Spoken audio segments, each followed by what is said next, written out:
पश्चिमी दिल्ली के उत्तम नगर में हुए तरुण हत्याकांड के बाद इलाके में तनाव लगातार बढ़ता जा रहा है। इस घटना ने अब सांप्रदायिक रंग ले लिया है और हिंदू मुस्लिम एंगल जुड़ने से हालात और ज्यादा संवेदनशील हो गए हैं। स्थानीय लोगों में डर और असुरक्षा का माहौल है।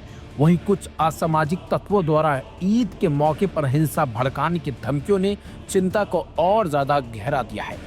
इस गंभीर स्थिति को देखते हुए दिल्ली हाई कोर्ट ने मामले में हस्तक्षेप किया है। कोर्ट ने पुलिस और सिविल प्रशासन को स्पष्ट निर्देश दिए हैं कि ईद से पहले इलाके में शांति बनाए रखने और सुरक्षित वातावरण सुनिश्चित करने के लिए हर जरूरी कदम उठाए जाए। कोर्ट ने कहा कि किसी भी अप्रिय घटना को रोकना प्रशासन की प्राथमिक जिम्मेदारी है और इसके लिए कानून के तहत सख्त कार्रवाई की जानी चाहिए। सुनवाई के दौरान कोर्ट ने पुलिस को कड़ी चेतावनी देते हुए कहा कि किसी भी तरह की ढिलाई बर्दाश्त नहीं की जाएगी। कोर्ट ने अधिकारियों को निर्देश दिया है कि वह ये सुनिश्चित करें कि त्योहार शांतिपूर्ण और सम्मानजनक तरीके से मनाया जाए और हालात को किसी भी सूरत में बिगड़ने न दिया जाए। इसके साथ ही पर्याप्त पुलिस बल की तैनाती कर लोगों में सुरक्षा का भरोसा पैदा करने पर भी जोर दिया जाए। यह सुनवाई ACPCR की याचिका पर हुई, जिसमें इलाके की मौजूदा स्थिति को लेकर चिंता जताई गई थी। कोर्ट ने प्रशासन को यह भी निर्देश दिया है कि वह सतर्क रहे और किसी भी व्यक्ति या समूह को ऐसी गतिविधियों में शामिल न होने दे जिससे सांप्रदायिक सौहार्द बिगड़ सकता है या फिर अशांति फैल सकती है। कोर्ट ने अपने आदेश में कहा कि दिल्ली जैसे संवेदनशील शहर में होने वाली घटनाओं का असर दूर तक पड़ता है, इसलिए पुलिस को अतिरिक्त सतर्कता बरतनी होगी। पुलिस व्यवस्था इतनी मजबूत होनी चाहिए कि हर नागरिक खुद को सुरक्षित महसूस करे। महत्वपूर्ण बात तो यह है कि कोर्ट ने यह भी निर्देश दिया है कि सख्त पुलिस बंदोबस्त केवल ईद तक सीमित न रहेगा बल्कि रामनवमी तक जारी रहेगा। इसका उद्देश्य यह सुनिश्चित करना है कि दोनों प्रमुख त्योहार किसी भी हालत में तनाव या हिंसा के शांतिपूर्ण तरीके से संपन्न होने चाहिए। इसके अलावा प्रशासन को अफवाहों पर नजर रखने और सोशल मीडिया पर फैलने वाली भड़काऊ सामग्री के खिलाफ तुरंत कार्रवाई करने के भी निर्देश दे दिए गए हैं। कोर्ट ने साफ साफ कहा है कि किसी भी तरह की लापरवाही से स्थिति बिगड़ सकती है, इसलिए हर स्तर पर सतर्कता जरूरी है।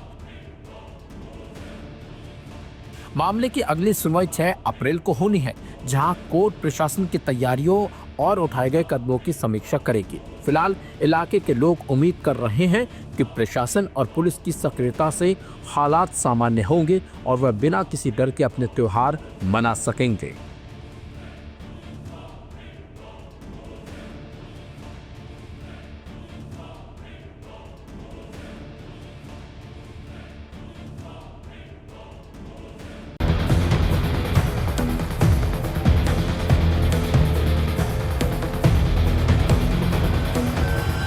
अफसोसनाक वाकया है, एक तरुण नामी नौजवान की मौत हो गई, मगर बजरंग दल ने उसको हिंदू मुस्लिम का झगड़ा बता दिया और पुलिस ने बुलडोजर ले जाकर घर को तोड़ दिया। सुप्रीम कोर्ट का आर्डर भी है, घर को तोड़ दिया और वहां पर कहा गया ईद के दिन खून की होली होगी। ईद जो भाईचारे, सौहार्द और मोहब्बत का पर्व है, उसके पहले ये सब क्यों होने दिया जा रहा है?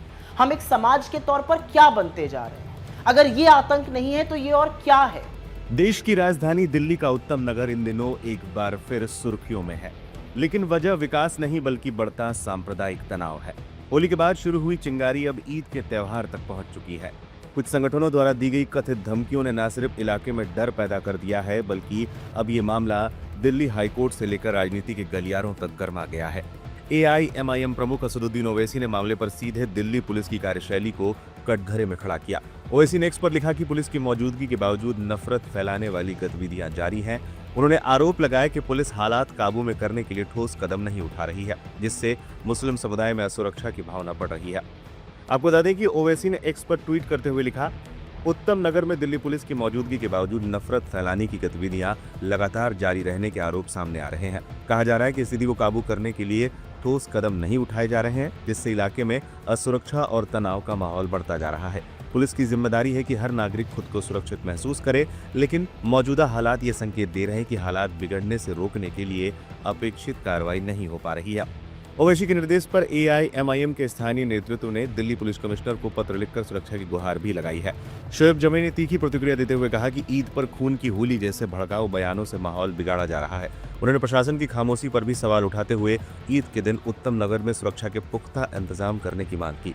एआईएमआईएम नेता शोएब जमी ने लिखा, ईद पर खून की होली की धमकी देने वाले लोगों को कानून का डर नहीं है। खुलेआम इस तरह के बयानबाजी करके माहौल को बिगाड़ा जा रहा है और दिल्ली की प्रशासन खामोश बैठी है। सदर मजलिस ओवैसी साहब की हिदायत पर हमने पुलिस कमिश्नर को खत लिख करके उत्तम नगर में ईद के दिन सुरक्षा के पुख्ता इंतजाम की मांग की है। उत्तम नगर से आ रही खबरें डराने वाली हैं। स्थानीय निवासियों में इस कदर खौफ है कि कई परिवार अपने दशकों पुराने घर छोड़कर सुरक्षित ठिकानों की ओर पलायन कर रहे हैं। भड़काऊ बयानबाजी और धमकियों ने सामाजिक सौहार्द पर गंभीर खतरा पैदा कर दिया है। इस मामले पर कांग्रेस ने भी केंद्र सरकार और दिल्ली पुलिस को घेरा है। कांग्रेस प्रवक्ता सुप्रिया सिनेत ने एक वीडियो साझा करते हुए इसे नफरत का नंगा नाच करार दिया। उन्होंने सीधे प्रधानमंत्री मोदी से सवाल उठाते हुए कहा कि न्यू इंडिया में नफरत का जहर इतना घोल दिया गया है कि छोटे बच्चे भी अब आग उगल रहे हैं। उन्होंने चेतावनी दी कि अगर आज नफरत की इस आग को नहीं रोका गया तो कल इसकी चपेट में आने से कोई नहीं बचेगा। देश की तमाम जगहों और राष्ट्र की राजधानी दिल्ली तक से बेहद घटिया, नफरती और भड़काऊ वीडियो सामने आ रहे हैं। इन वीडियोस में खुलेआम मुसलमानों के लिए ऐसे शब्दों का प्रयोग किया जा रहा है जो शायद मैं यहां पर कह भी नहीं सकती हूं, लेकिन न पुलिस, न प्रशासन, न कोर्ट, किसी के भी कान पर जू नहीं रेंग रही है। कानून की खुलेआम धज्जियां उड़ाई जा रही हैं और नफरत का नंगा नाच चल रहा है। जो बात सोचने में विभत्स लगती है वो बेखौफ होकर कही जा रही है। गुंडे, मवाली, आतंकियों को कानून का मानो कोई डर ही नहीं है, क्योंकि नरेंद्र मोदी के बनाए इस न्यू इंडिया में मुसलमानों के खिलाफ इतनी नफरत, इतना जहर घोला गया है कि उनके खिलाफ हिंसा और मारने काटने की बात आम हो गई है। बेझिझक होकर कही जा रही है। छोटे छोटे बच्चे आग उगल रहे हैं। ईद जो भाईचारे, सौहार्द और मोहब्बत का पर्व है, उसके पहले ये सब क्यों होने दिया जा रहा है? हम एक समाज के तौर पर क्या बनते जा रहे हैं? अगर ये आतंक नहीं है तो ये और क्या है?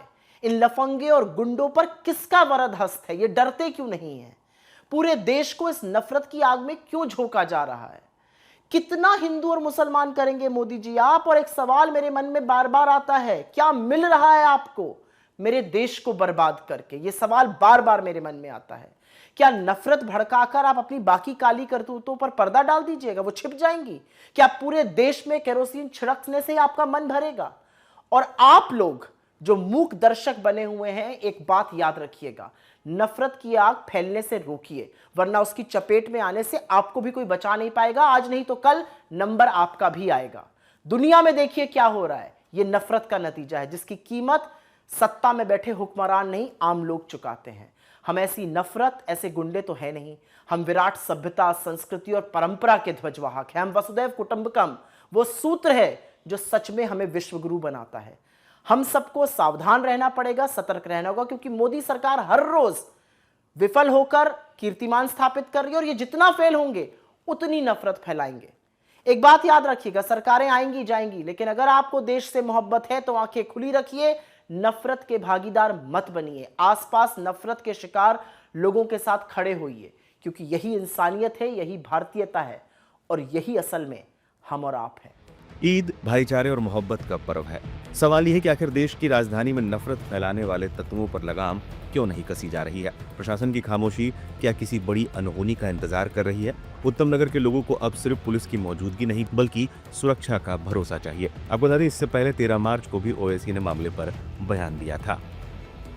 दिल्ली में एक वाकया हुआ, दो पड़ोसियों का झगड़ा हुआ, हिंदू और मुसलमान, गंदा पानी फेंका गया एक खातून पर, दोनों में हाथापाई हुई।